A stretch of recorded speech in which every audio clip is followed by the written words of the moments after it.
O Senhor esteja convosco. Proclamação do Evangelho de Jesus Cristo segundo Mateus. Naquele tempo, levaram crianças a Jesus para que impusesse as mãos sobre elas e fizesse uma oração. Os discípulos, porém, as repreendiam. Então Jesus disse: deixai as crianças e não as proibais de virem a mim, porque delas é o reino dos céus. E depois de impor as mãos sobre elas, Jesus partiu dali. Palavra da salvação.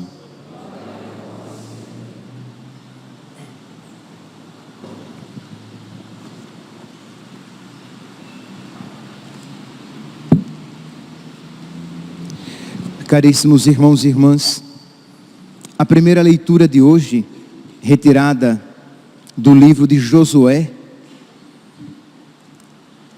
é um pouco constrangedora. O contexto é o seguinte: o povo de Deus entra na terra prometida, alcançou aquela graça.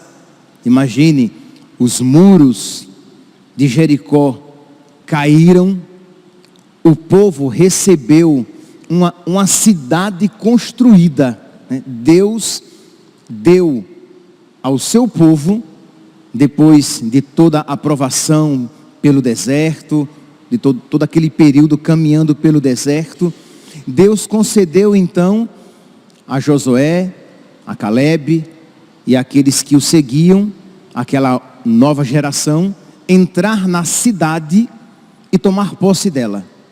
Uma cidade construída. Eles não precisaram construir casas.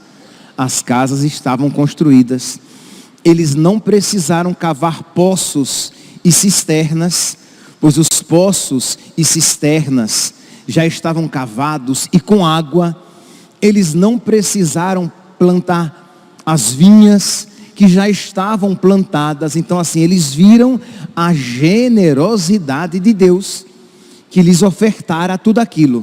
Pois bem, então, diante daquele povo animado, bem disposto, predisposto a acolher o Senhor, Josué então pergunta.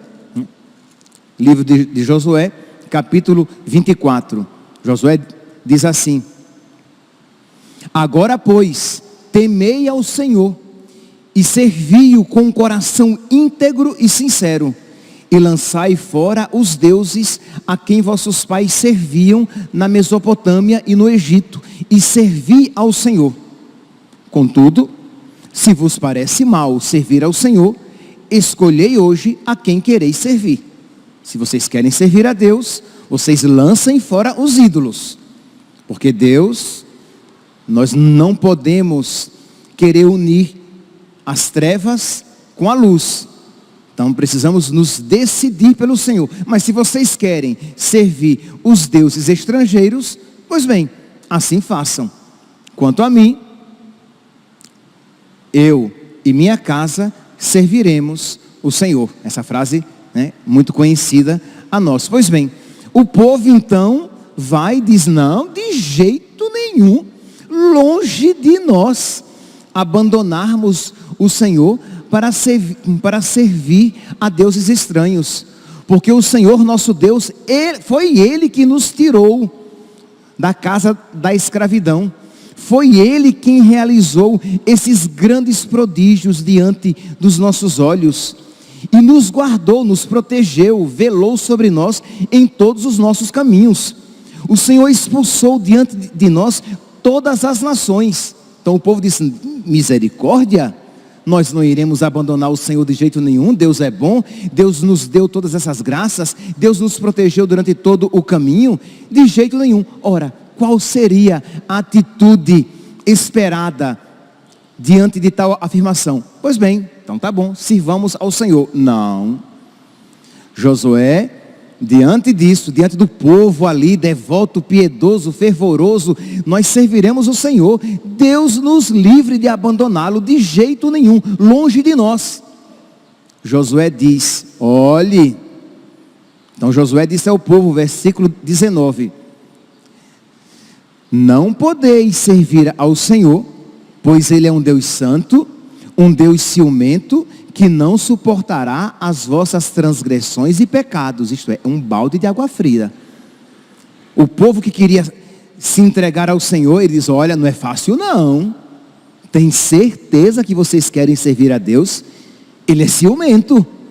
Ele não vai aceitar os pecados de vocês não. Ele é um Deus muito rigoroso. Percebe que a atitude de Josué, à primeira vista, parece até que ele está dissuadindo o povo a seguir a Deus, tentando desanimar, literalmente colocando água na fervura. O fervor estava grande, ele coloca a água e diz, olha, Deus é rigoroso, Deus é ciumento, Ele não vai aceitar meio termo. Você quer mesmo segui-lo e servi-lo? Continua. Versículo 21. Versículo 20. Se abandonardes o Senhor e servirdes a Deus estranhos, Ele se voltará contra vós e vos tratará mal e vos aniquilará depois de vos ter tratado bem. Percebe que é uma palavra dura, não é bolinho não, uma palavra firme. Por que, meus santos, pelo amor de Deus, Josué está fazendo isso? Porque Josué não quer que nós nos liguemos a Deus superficialmente. Quando nós, meus santos, estamos num fervor religioso, quando nós estamos no momento em que estamos recebendo muitas graças sensíveis, nós tendemos a irrefletidamente, inadvertidamente, dizermos sim. Mas o Senhor, Ele quer um pacto sério e profundo. O Senhor quer uma aliança conosco, de modo que nós precisamos saber o que estamos fazendo, porque senão nós colocaremos a mão no arado e olharemos para trás. E quem faz isso não é digno de mim. Jesus tem a mesma postura. Meus santos, o Deus verdadeiro, o Deus de Israel, não é um marqueteiro. Jesus Cristo não é um marqueteiro. O que é um marqueteiro? Um marqueteiro é aquele profissional que ele vai apresentar o seu produto, uma pessoa ou uma profissão, e vai tentar exaltá-lo de tal maneira, e às vezes até de uma maneira não muito devida, para que você compre aquele produto, para que você compre aquela ideia de que aquele produto é o melhor, de que aquela pessoa é maravilhosa, de que aquela profissão é excelente. Jesus não é marqueteiro. Isto é, Ele é o caminho, a verdade e a vida. Ele vai apresentar a coisa como é. Tem uma passagem interessante no Novo Testamento, que quando eu li a primeira vez, eu fiquei assim, meio espantado, né? Porque, digo, nossa senhora, foi meio desestimulante, né?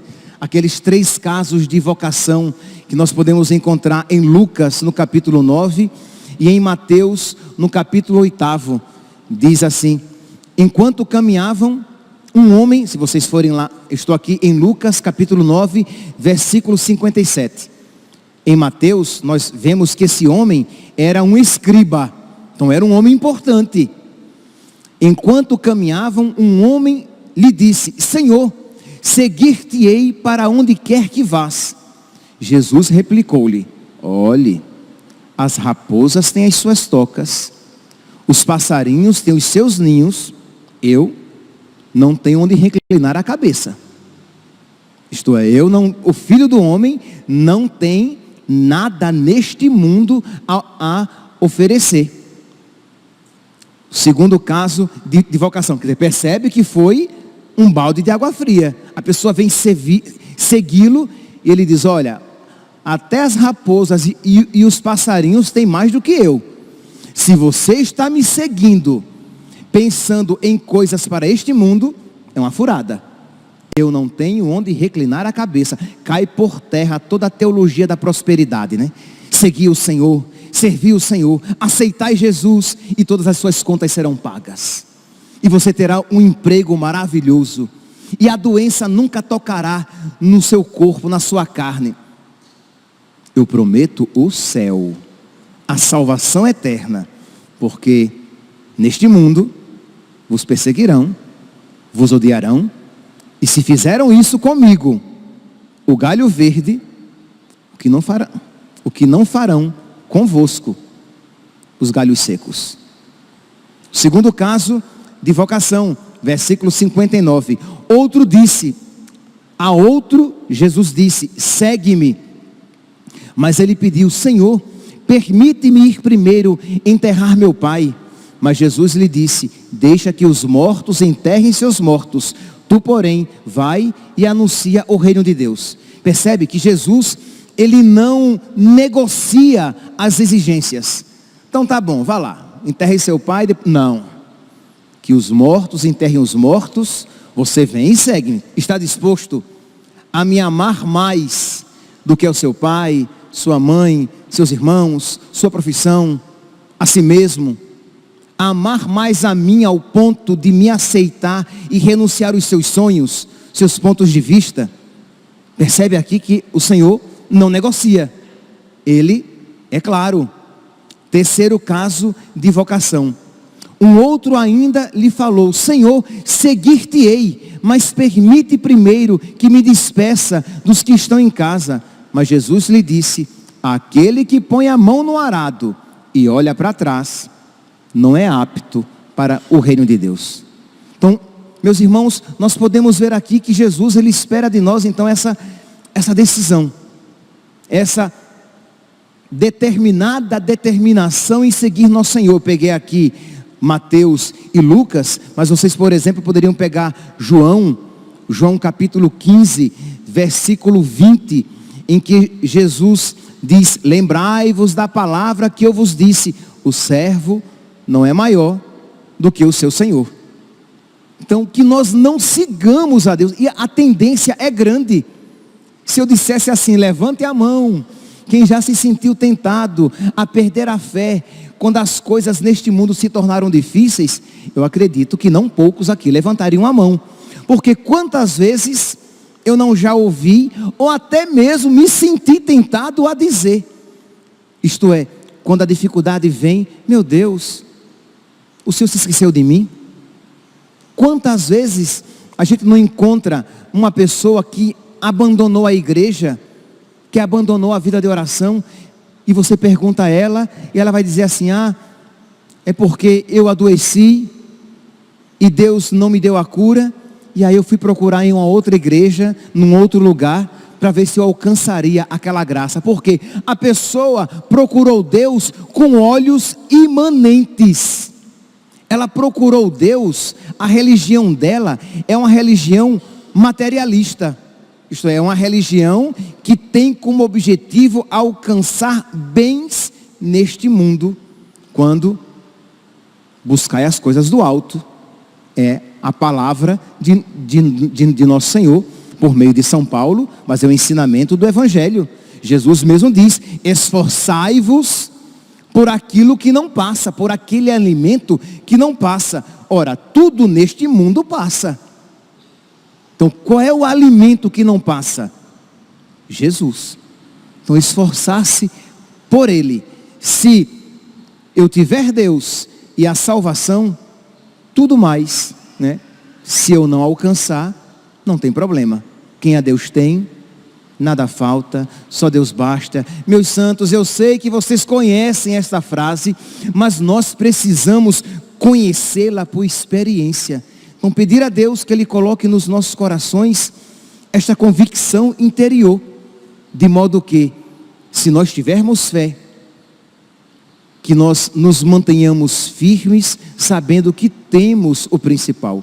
E se você depois quiser meditar um pouco mais, vocês podem pegar Mateus capítulo 10, versículo 16 e seguintes, e aí é um atrás do outro.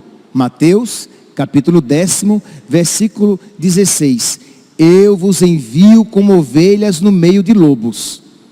Isto é, eu estou pegando passagens em que Jesus diz que por causa dele, nós teremos muitos problemas aqui na terra. Para tirar do nosso coração a ilusão de que se nós aceitarmos Jesus, nós teremos uma vida melhor. Não necessariamente, e depende do melhor. Sem sombra de dúvidas, a nossa vida será melhor, porque ela tenderá para aquela vida que verdadeiramente importa. Mas se por vida melhor você compreende uma vida neste mundo mais fácil, uma vida neste mundo mais tranquila, uma vida neste mundo mais próspera, uma vida neste mundo mais confortável, esta não é a promessa de nosso Senhor. Mateus capítulo 10, versículo 16. Eu vos envio como ovelhas em meio aos lobos. Versículo 21. O irmão entregará o seu irmão, o pai seu filho, os filhos os seus pais, por causa de Jesus. Imagine que essas pessoas que naquela época aceitavam Jesus, as suas vidas neste mundo se tornava uma angústia, ou como nós às vezes usamos a expressão, um inferno.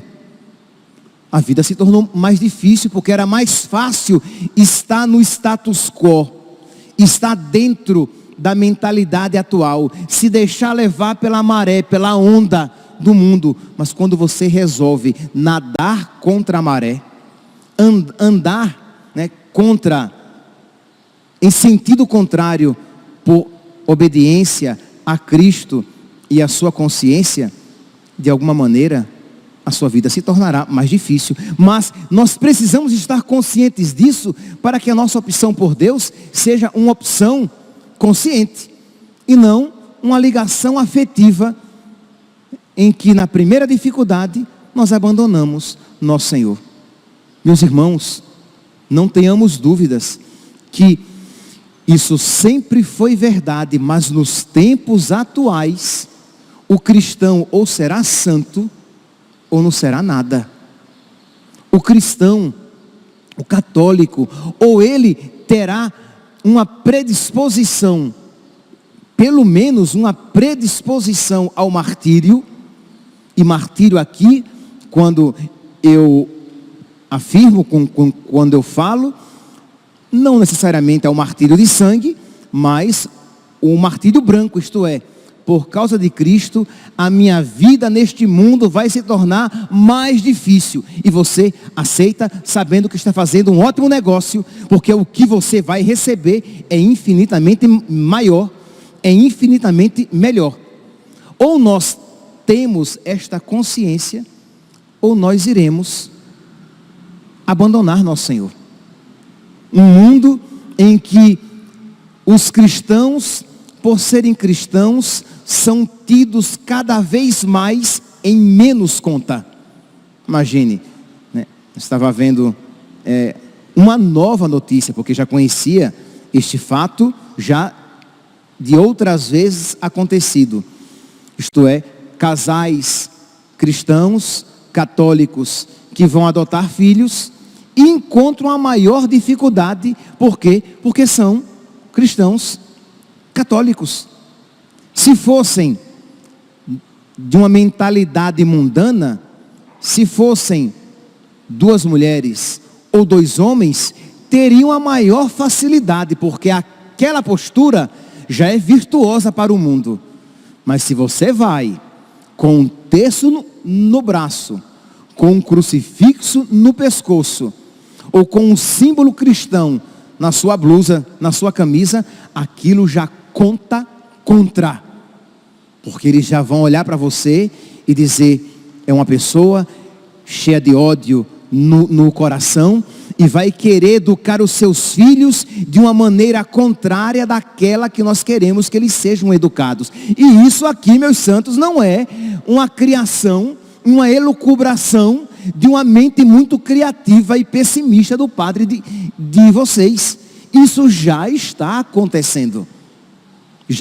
Pais sendo processados porque as crianças na escola se comportam como católicas. Imagine o que é as crianças na escola e o professor pergunta se a criança o que é que ela acha da união de dois meninos, duas meninas, ou menino e menina. E aquela criança católica vai dizer, não, tem que ser só menino com menina. O professor pergunta, por quê? Porque meu pai disse que é pecado menina com menina. Menina não casa com menina. Menino não casa com menino. E aí, os professores viram que aquela criança estava sendo deturpada, destruída, criada num ambiente de ódio contra as pessoas do mundo atual. E os pais estão respondendo o processo e correndo o perigo de perder a guarda dos seus filhos por educá-los na fé cristã católica. Isso já está acontecendo.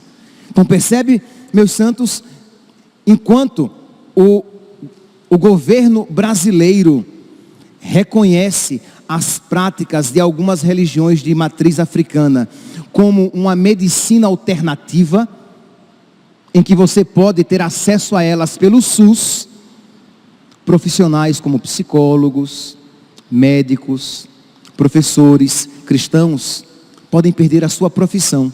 Porque quando chegar o momento em que um profissional tiver que realizar um aborto e ele disser, não, por objeção de consciência, eu não posso fazer. Não tem objeção de consciência. Eles serão cada vez mais levados a isso fazer. E se isso não fizerem, vão ser cada vez mais deixados de lado. Se um psicólogo for de uma matriz dessas religiões aceitas e louvadas pelo mundo, não tem problema. Mas se ele de alguma maneira demonstrar a sua fé, ele vai ser processado e pode até perder o direito de exercer a sua profissão. Isso não é exagero. Isso é uma realidade que tem acontecido cada vez mais. E nós precisamos então, meus santos, pedir a Deus que Ele nos conceda esta convicção, que Ele tire do nosso coração toda a ilusão de que viver neste mundo como cristão é tão tranquilo e tão normal e tão igual a tantas outras posições religiosas no mundo. Porque no mundo tereis aflições, mas coragem, eu venci o mundo. Eu falei a vocês que aqui em Mateus capítulo 10, versículo 16 e seguintes, vocês podem pegar um ensinamento atrás do outro. Vocês podem pegar aqui, por exemplo, no versículo 24, em que Jesus vai dizer novamente, o discípulo não é mais do que o mestre, o servidor não é mais do que o patrão. Se fizeram isso ao mestre, o que não farão aos discípulos?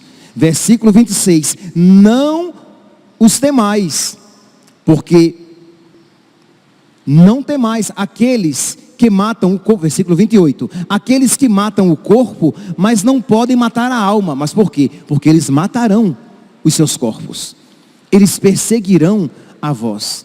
Então precisamos, meus irmãos, pedir a Deus, né? A missa de hoje, nós estamos rezando em honra a Nossa Senhora Rainha dos Mártires, que ela desperte nos nossos corações este amor fervoroso. Que esta palavra de hoje, a palavra de Josué, que diz, olha, é isso mesmo? Vocês querem mesmo servir a Nosso Senhor? Que a palavra de Jesus, que diz, olha, você quer mesmo colocar a mão no arado e nada de olhar para trás? Quero. Pois bem, que ela desperte no nosso coração este desejo de uma vocação grande, de uma vocação generosa, de amar muito a Deus. Já vou terminando. Mas Sejamos sinceros, né, meus santos? Nós somos um monte de passarinho, né? Não tem nenhuma águia aqui. Não tem ninguém aqui valente, herói, poderoso. Somos todos bem fraquinhos, né? Bem frágeis, bem pequenos. E o evangelho de hoje é uma alegria. Quando nosso Senhor diz: deixai vir a mim as criancinhas, porque delas é o reino dos céus. Meus irmãos, diante de uma vocação tão grande, para a qual nós nos sentimos chamados, e eu espero que todos nós nos sintamos chamados a um verdadeiro amor a nosso Senhor, a uma verdadeira vida cristã, de ser santo mesmo, não numa vida medíocre, de amar a Deus com generosidade, de amar a Deus com radicalidade. Mas quando você olha para você, você vê que você é pequeno. Pois bem, a nossa santinha, Santa Teresinha do Menino Jesus, ela experimentava essa mesma realidade. Ela queria ser águia, ela queria voar alto, ela queria enxergar longe, ela queria fazer muito, ela queria amar muito, mas ela via que ela era um passarinho. Isto, ela mal tinha penas, tinha penugem. Ela não conseguia voar alto, porque uma pequena lufada de vento já a derrubava.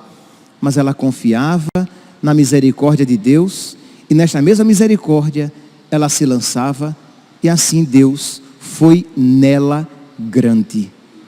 Deus foi nela mártir, porque entregou a própria vida. Deus nela derramou o seu amor para que ela pudesse amar muito e com muita generosidade. E é este o caminho para nós. Nós reconhecemos a nossa miséria, mas pedimos a Deus que Ele seja forte em nós. Nós reconhecemos a nossa pequenez, mas pedimos a Deus que Ele seja grande em nós. Nós reconhecemos a nossa covardia, mas pedimos a Deus que Ele seja valente em nós. Nós reconhecemos o nosso nada, mas reconhecemos também que tudo posso naquele que me dá forças. Peçamos a Deus, meus irmãos. Peçamos a Deus que, assim como a palavra se fez carne, que esta palavra que estamos ouvindo se faça carne no nosso coração. Peçamos a Jesus, você que vai receber Jesus na Eucaristia, quando você entrar na fila da comunhão, entre com toda a humildade, reconhecendo a sua pequenez, mas pedindo a Deus que Ele conceda a você os mesmos sentimentos dele. Jesus, eu vou te receber na Eucaristia, eu vou receber o teu corpo, a tua alma, o teu coração. Então concede-me, Senhor, a graça de pensar como o Senhor pensa, de amar o que o Senhor ama, de sentir o que o Senhor sente, que eu tenha em mim os teus mesmos sentimentos, para que a minha vida aqui neste mundo seja regida, não pela minha mediocridade, pelas minhas doenças e fraquezas, mas movida sempre pelo teu Espírito, pelo teu amor. Peçamos, meus irmãos, de verdade, peçamos por intercessão de Nossa Senhora, Rainha dos Mártires, peçamos para que possamos resistir os tempos que são maus. Louvado seja nosso Senhor Jesus Cristo, para sempre seja louvado.